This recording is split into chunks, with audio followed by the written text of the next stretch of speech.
Ke bawah Duli Yang Maha Mulia Paduka Seri Baginda Sultan Haji Hassanal Bolkiah Muizzaddin Wadaulah, Ibni Almarhum Sultan Haji Omar Ali Saifuddin Saadul Kariwaddin, Sultan dan Yang di-Pertuan Negara Brunei Darussalam telah berkenan menghantar titah perutusan tahniah kepada Tuan Yang Terutama Moon Jae-in, Presiden Republik Korea, Kerajaan dan Rakyat Republik Korea bersempena dengan National Foundation Day negara tersebut.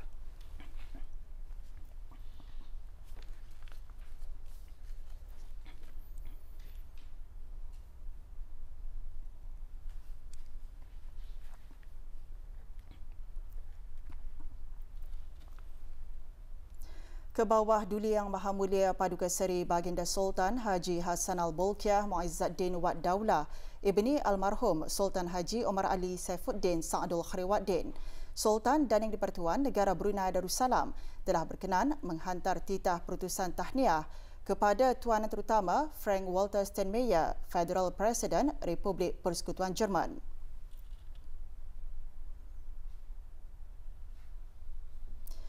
Dan Puan Yang Terutama Angela Merkel, Chancellor Republik Persekutuan Jerman, Kerajaan dan Rakyat Republik Persekutuan Jerman sempena dengan Day of German Unity.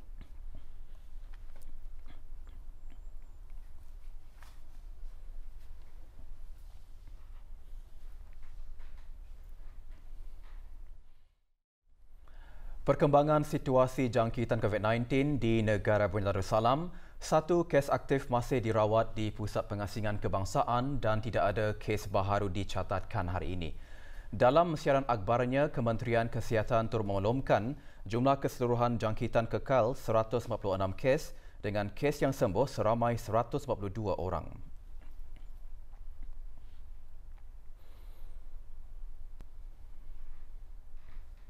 ...393 orang sedang menjalani pengasingan diri mandatori, manakala seramai 6,500 orang menamatkan pengasingan diri mandatori sejak Mac tahun ini.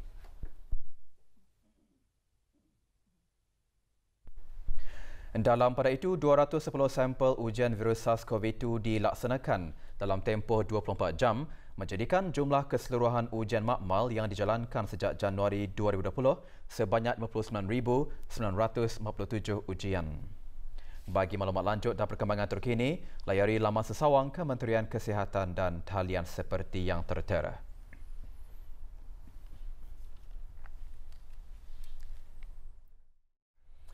Esok 4 Oktober merupakan sambutan memperingati Hari Ulang Tahun Penukaran Nama Bandar Seri Begawan kepada Bandar Seri Begawan kali ke-50.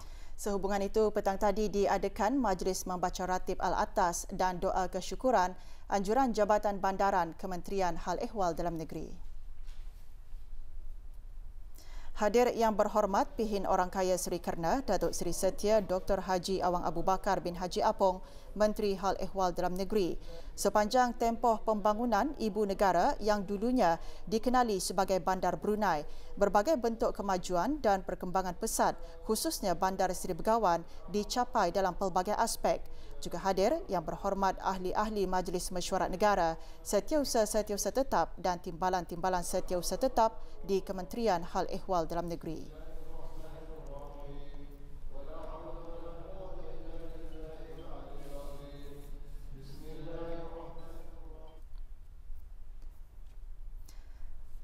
Pembukaan kedai-kedai di ruang Stadium Negara Hassanal Bolkiah Brakas adalah merupakan inisiatif Pusat Pembangunan Belia PPB Kementerian Kebudayaan Belia dan Sukan bagi menyediakan platform perniagaan dan membantu belia-belia yang menyertai program inkubator PPB untuk mengembangkan lagi perusahaan mereka. Sehubungan itu, petang tadi diadakan majlis menandatangani perjanjian program inkubator PPB dan pemberian grant serta pembukaan rasmi 2 buah kedai jahit dan sebuah kedai minimart.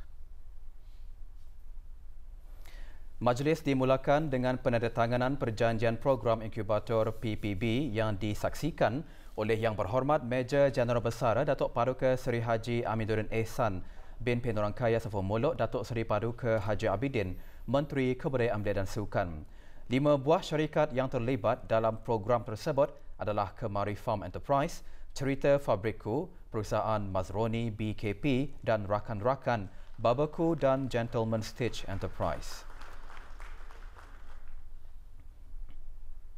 Majlis diselajurkan dengan penyerahan sijil program komuniti jahitan iaitu program Prihatin 5 kepada 17 orang pelatih yang telah menjalani program asas jahitan sejak 24 Julai 2020 sehingga 2 Oktober 2020 yang diadakan setiap hari Jumaat. Allahumma salli wa sallim alaihi.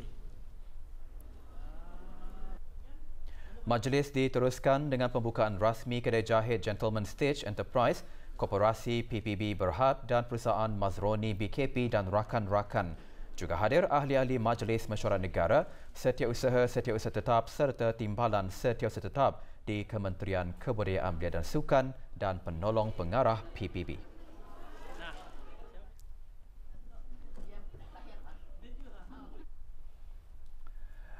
Jerayawara Pemberigaan Pengukuhan Kefahaman Maqasid Syariah bertujuan bagi memberi pendedahan dan kefahaman terhadap maqasid syariah. Ikuti berita lanjut mengenainya selepas ini. Teruskan bersama berita perdana.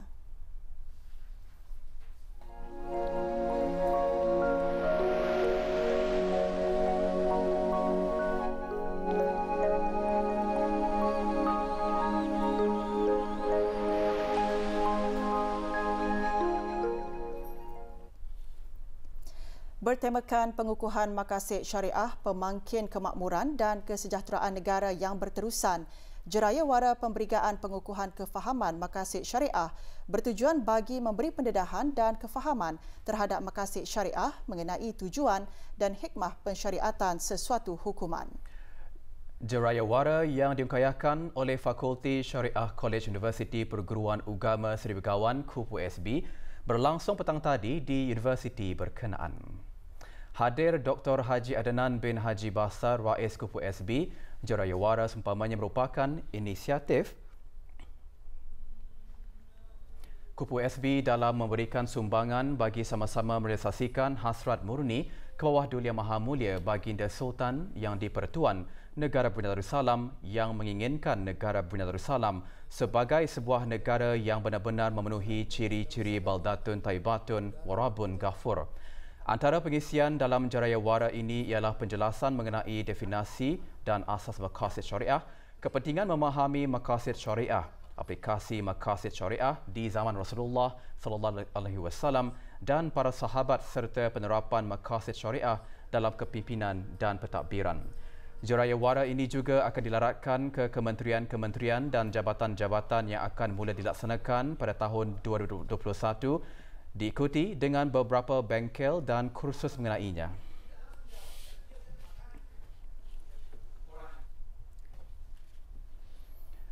Pelaksanaan denda kompaun di bawah Perintah Pekerjaan 2009 akan dikuatkuasakan bermula hari Khamis, 15 Oktober 2020. Jabatan Buruh Kementerian Hal Ehwal Dalam Negeri dalam siaran akhbarnya memaklumkan mengenai pengenalan pengendalian kesalahan-kesalahan yang melanggar peruntukan-peruntukan di bawah Perintah Pekerjaan 2009 dan syarat-syarat lesen pekerja asing LPA bagi sektor swasta yakni syarikat dan lesen pengambilan dan pengajian pekerja asing bagi perkhidmatan domestik. Jabatan Buruh seterusnya menjelaskan bahawa denda kompaun akan dikenakan bagi kesalahan pertama dan kesalahan kedua bagi majikan yang melanggar Perintah Pekerjaan 2009 dan peraturan-peraturan di bawahnya. Manakala bagi kesalahan ketiga tidak akan ditawarkan denda kompaun tetapi akan dihadapkan ke mahkamah bagi tujuan pendakwaan. Setiap kesalahan yang dikenakan denda kompaun adalah tidak melebihi RM1,000. Bagi mengetahui maklumat lanjut mengenai dengan kadar denda kompaun bagi setiap kesalahan, orang ramai khasnya para majikan bolehlah menghubungi di talian 2381848 semasa waktu bekerja atau melayari laman sesawang Jabatan Buruh di www.labor.gov.pn. Kementerian Kesihatan dengan kerjasama pihak pasukan polis di Raja Brunei PPDB, pihak Jabatan Kastam dan Eksais di Raja, Kementerian Kewangan dan Ekonomi dan pihak bahagian penguatkuasaan dan perlesenan Jabatan Daerah Kementerian Hal Ehwal Dalam Negeri telah menjalankan operasi bersepadu ke atas aktiviti-aktiviti khidmat rawatan perubatan, kesihatan dan kecantikan dan pengepotan dan penjualan ubat terkawal, ubat tradisional dan produk suplemen kesihatan dan kosmetik terlarang. Operasi yang dijalankan sejak bulan Januari lalu itu adalah berikutan daripada aduan yang diterima serta maklumat yang diperoleh mengenai perkhidmatan rawatan yang dipercayai dilakukan oleh individu-individu yang tidak mempunyai kelulusan dan latihan khusus serta menjalankan perniagaan mahupun perkhidmatan klinikal tanpa kebenaran, pendaftaran dan lesen perniagaan serta permit produk dari mana-mana pihak berwajib di negara ini serta mengimport, menjual serta menggunakan ubat terkawal, ubat tradisional dan produk suplemen kesihatan dan kosmetik yang terlarang. Operasi-operasi tersebut berjaya menahan individu-individu yang terdiri daripada warga tempatan dan warga asing dan beberapa produk ubat-ubatan, produk kesihatan dan kosmetik serta peralatan rawatan yang dipercayai digunakan untuk menjalankan rawatan terhadap pelanggan-pelanggan telah didapati. Berikutan dapatan tersebut, semua peralatan rawatan, ubat-ubatan, produk kesihatan dan kosmetik telah dirampas untuk dijadikan bahan bukti. Antara khidmat rawatan perubatan, kesihatan dan kecantikan yang didapati semasa operasi-operasi dijalankan yang bercanggah dengan undang-undang dan peraturan amalan perubatan dan kesihatan yang berkuat kuasa pada masa ini adalah seperti rawatan atau pengubahsuaian anggota badan menggunakan filler, rawatan facial yang menggunakan kaedah klinikal yang boleh mendatangkan risiko dan kemudaratan.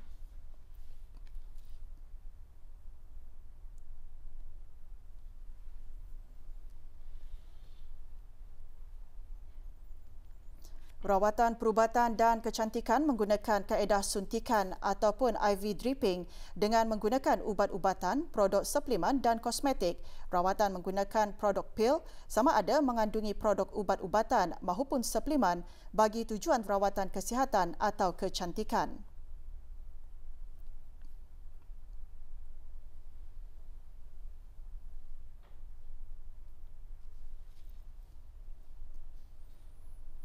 Pemberian perkhidmatan rawatan seperti khidmat suntikan termasuk IV dripping, antara kesan sampingan, risiko dan komplikasi rawatan-rawatan tersebut adalah seperti yang tertera.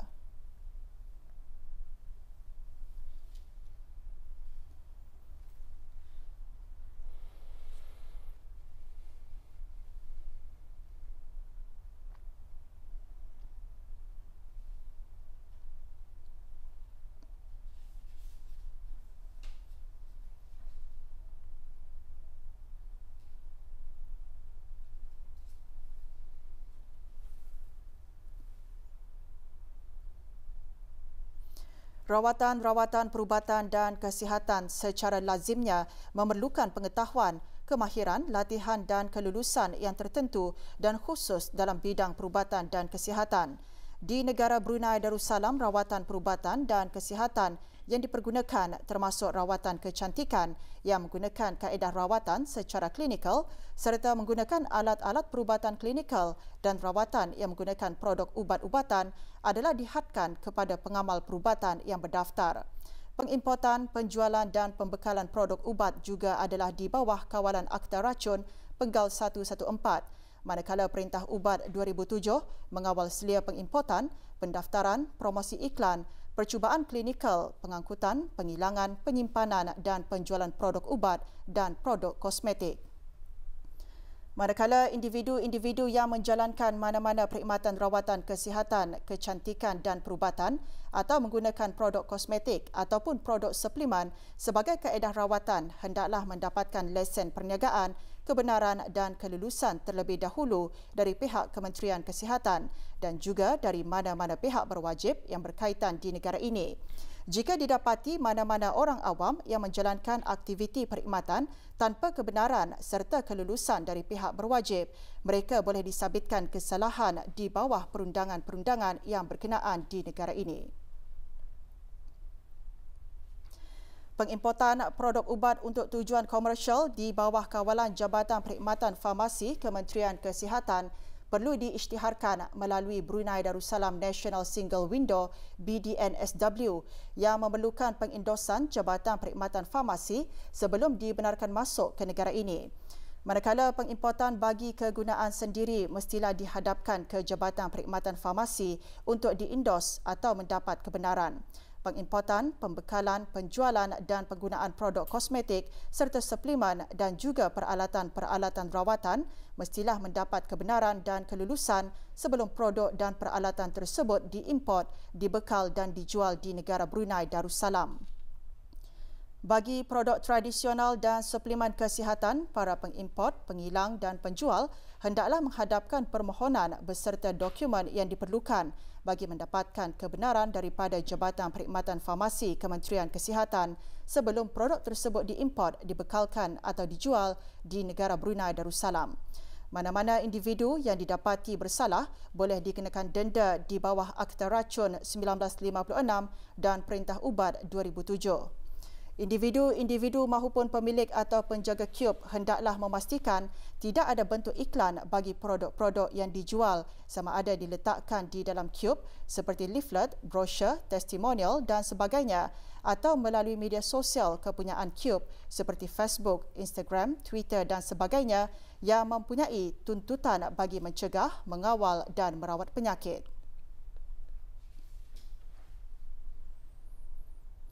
Kementerian Kesihatan ingin menasihatkan orang ramai untuk berwaspada apabila mendapatkan rawatan perubatan, kesihatan dan kecantikan terutama yang memberikan kaedah rawatan klinikal dan juga yang memberikan testimoni boleh merawat mana-mana penyakit.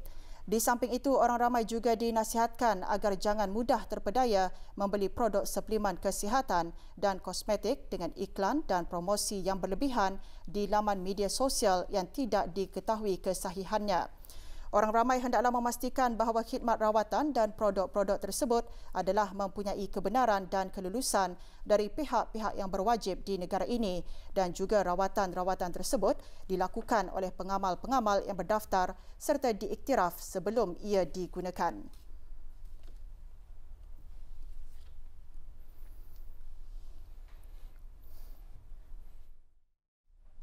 Bengkel Pemeliharaan Manuskrip dan Digitalisasi Anjuran Bahagian Pemeliharaan dan Pembaikan Jabatan Muzium-Muzium dengan kerjasama Arkib Negara Brunei Darussalam menutup tirainya petang tadi dengan penyampaian sijil kepada 29 peserta.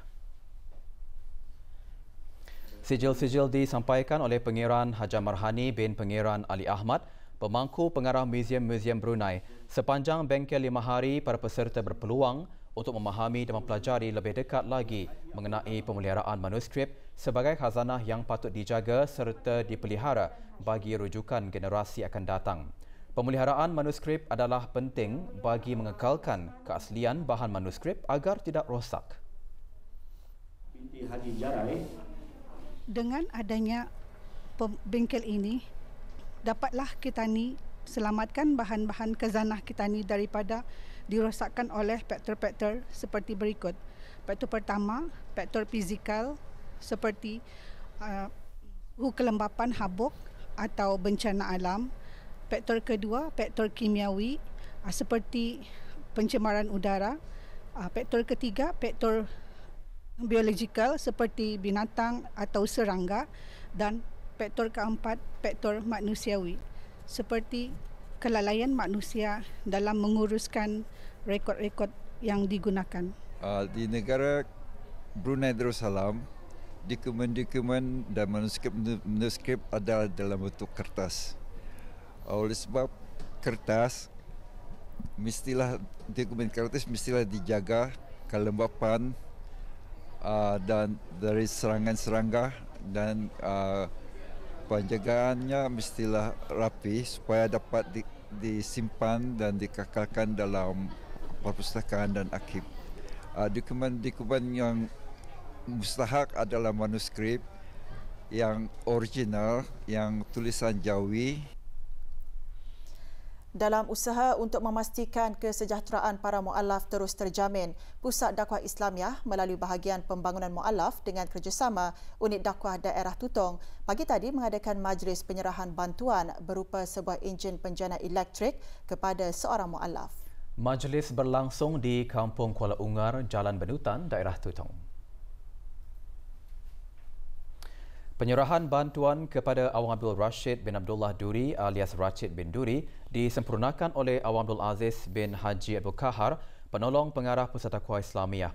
Penyerahan bantuan tersebut merupakan salah satu usaha pemedulian dan inisiatif Persatuan Kuat Islamiah kepada saudara-saudara baharu bagi membantu mereka yang kurang berkemampuan untuk menjalani kehidupan dengan lebih selesa.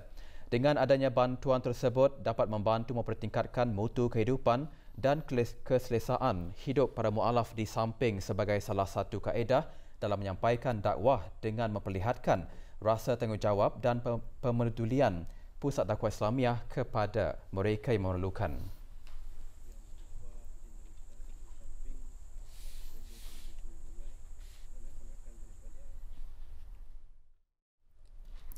Negara Brunei Darussalam sedang menghampiri penghujung monsun barat daya.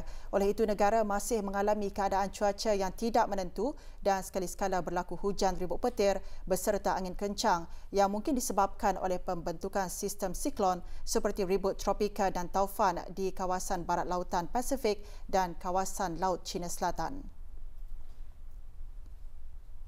Cuaca yang tidak menentu dijangka berlaku di beberapa hari yang akan datang. Hujan lebat dan berpetir dan kadangkala disertai angin kencang dijangka berlaku dengan kelajuan angin mencapai sehingga 50 km sejam. Manakala ketinggian ombak di kawasan perairan Brunei Darussalam adalah diparas sederhana ke bergelora sehingga 2.5 meter. Jabatan Kaji Cuaca Brunei Darussalam menasihatkan orang ramai untuk mengambil perhatian akan risiko banjir kilat terutamanya di kawasan-kawasan rendah dan mudah banjir semasa hujan lebat dan risiko kejadian pokok tumbang semasa keadaan berangin. Orang ramai, para pemandu di jalan raya dan para pelaut dinasihatkan supaya sentiasa peka dengan ramalan, nasihat dan amaran cuaca terkini yang dikeluarkan oleh jabatan tersebut dan mengambil langkah-langkah awal atau perancangan yang bersesuaian untuk keselamatan semua. Maklumat keadaan cuaca terkini boleh diperoleh dengan menghubungi talian cuaca 114 atau melayari laman sesawang www.met.gov.bn atau mengikuti laman media sosial Facebook Brunei Weather, Instagram @Brunei Weather dan aplikasi bimbit Brunei WX.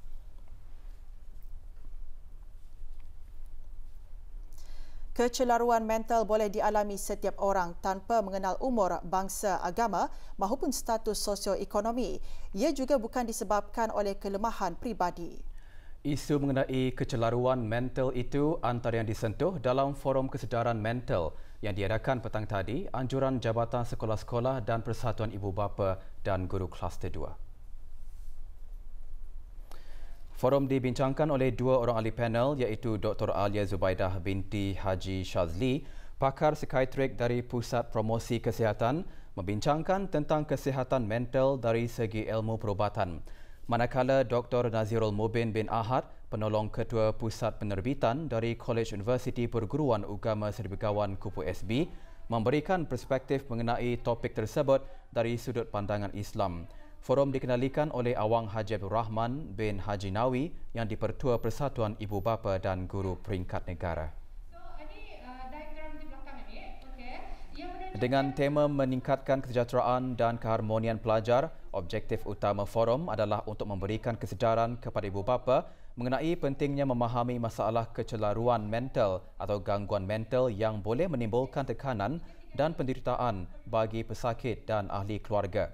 Antara tanda-tanda masalah kemurungan termasuk merasa sedih, hilang tenaga, berubah selera makan, kurang tumpuan dan selalu berfikiran mencederakan diri atau membunuh diri. Di negara Brunei Darussalam, sebanyak 246 kes direkodkan oleh Perkhidmatan Psikiatrik Dewasa pada tahun 2016. Seramai 72 peserta menghadiri forum berkenaan terdiri daripada kalangan ibu bapa dari sekolah-sekolah rendah dan menengah Kluster 2.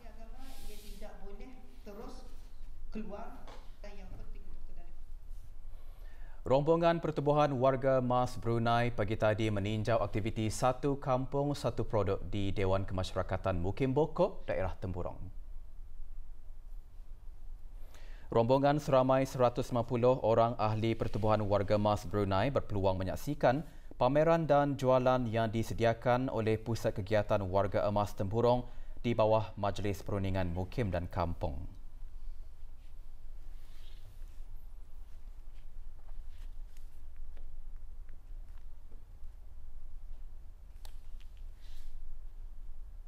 Ketani memang juga akan melihat produk-produk hasil tangan, hasil yang dikerjakan oleh penduduk daerah Temburuan untuk Ketani kenali, dan mudah-mudahan Ketani akan dapat membantu dari segi marketing atau pemasaran produk-produk tersebut, bukan saja di dalam negeri tetapi juga di luar negeri. InsyaAllah ini ada dua. Makanan tradisi Kedayan diketengahkan oleh Biro Wanita Majlis Perundingan Kampung MPK Jerudong B semasa acara Malam Ambuyat. Acara julung kali diadakan itu dikendalikan oleh Hotel Parkview. Malam Ambuyat yang diadakan sekali dalam sebulan di hotel berkenaan bertujuan mempromosikan dan memperkenalkan pelbagai jenis makanan tradisi Kedayan kepada orang ramai dan para pengunjung. Antara masakan yang diketengahkan ialah daging masak kunyit, gulayan rebung, pais udang, kuih sumboi-sumboi dan si bujang mandi. MPK Jerudong B ditubuhkan pada 25 Jun tahun lalu dengan keramaian 113 orang ahli.